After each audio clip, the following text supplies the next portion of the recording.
Friends, Insta রান্নাঘর থেকে আজকে নিয়ে এসেছি হচ্ছে পাটিসাপটার পিঠে। দেখতে থাকো তোমরা কিভাবে রেডি করছি। আশা করি তোমাদের ভালো লাগবে। ভালো লাগলে অবশ্যই একটু শেয়ার করে দিও, কমেন্ট করো। দেখতে থাকো।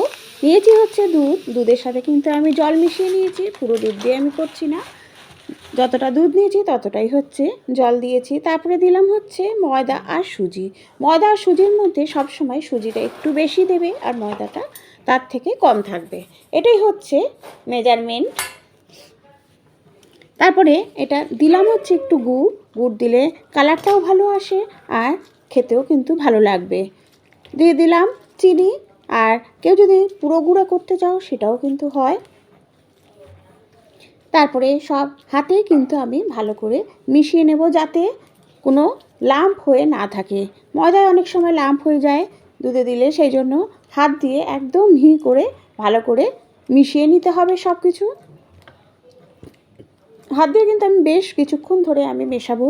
আর এটা কিন্তু সঙ্গে সঙ্গে করবে না, আগে এই ব্যাটারটা আমি রেডি করে রেখে তারপরে আমি পুরটা করব। ততক্ষণে কিন্তু ব্যাটারটা বেশ কিছুক্ষণ এটা ভালো করে মিশবে, কারণ সুজি দেওয়া আছে। সুজি দেওয়ার ফলে কিন্তু একটু ফলে সুজি কিছুক্ষণ রেখে দিলে, সেই জন্য পরিমাণ মতো সেই বুঝে আবার দুধ বা জল গরম দিতে হবে। সবসময় একটু উষ্ণ গরম জলে কিন্তু বা উষ্ণ দুধে কিন্তু এটাকে ব্যাটারটা গোলাবে। তারপরে দিচ্ছি হচ্ছে পুর বানাচ্ছি, নারকেল কুড়িয়ে নিয়েছি, নারকেল দিলাম, তার সাথে চিনি আর গুড়ে কিন্তু আমি পুরটা রেডি করব। আর যদি তোমরা পুরো গুঁড়ো করতে চাও সেটাও কিন্তু হয়।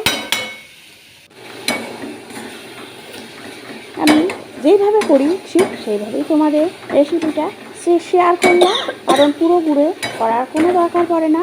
এরকমভাবে করলেই কিন্তু টেস্টটা কিন্তু দারুণ আসে।